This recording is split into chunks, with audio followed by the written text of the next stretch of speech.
Bonjour à tous. Aujourd'hui, faisons un petit point sur l'attribut du sujet. Alors, je vous ai écrit une phrase ici, le chat mange une souris. On va chercher dans cette phrase le verbe. Donc le verbe c'est mange. Qui est-ce qui mange une souris? C'est le chat qui mange une souris. Donc le chat est le sujet. Il reste un groupe de mots ici qui complète le verbe. Donc on pourrait dire juste le chat mange, mais là ça précise qu'est-ce qu'il mange. Il mange une souris. Donc ce groupe de mots qui complète le verbe, on l'appelle le complément du verbe, le CDV. Les CM2 savent que ce complément du verbe particulier là s'appelle un COD, puisqu'on peut dire le chat mange quoi? Une souris. Avec les CM1 on verra ça plus tard.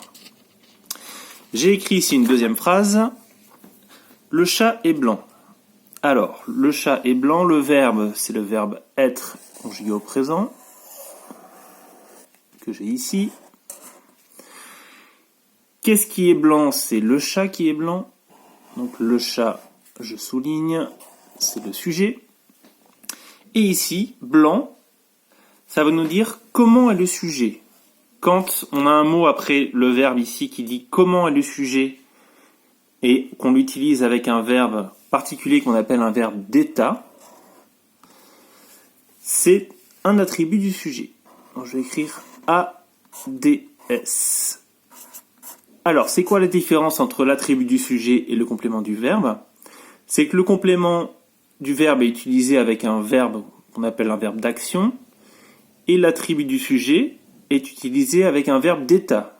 Il y a 6 verbes d'état qui sont écrits dans le mémo numéro 30 du Cléo. Il faut les connaître par cœur. Donc c'est le verbe être, sembler, devenir, rester, demeurer et paraître.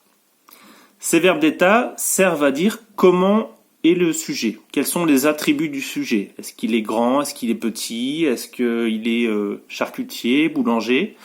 Donc ces 6 verbes-là vont servir à nous donner des indications sur le sujet. Et ici, c'est le verbe être, donc qui est un des 6 verbes d'état. Donc le chat est blanc. Je pourrais remplacer, pour être sûr, les verbes d'état, on peut les remplacer par un égal. Est-ce que ça marche si je dis le chat égale blanc? Oui, effectivement, le chat, il est blanc. Donc ça marche. Est-ce que ça marche avec la phrase d'en haut si je dis le chat égale une souris? Ben non, ça marche pas. Le chat, c'est pas égal à une souris. Donc ici, c'est pas un attribut du sujet. Donc si vous avez un doute sur les 6 verbes d'état, vous essayez dans votre tête de mettre un égal à la place du verbe, si vous pouvez. C'est que c'est un verbe d'état, et donc après le égal, vous avez l'attribut du sujet qui nous dit comment est le sujet. Voilà, j'espère que vous avez bien compris. Je vous souhaite bon courage pour votre travail cette semaine et à bientôt. Au revoir.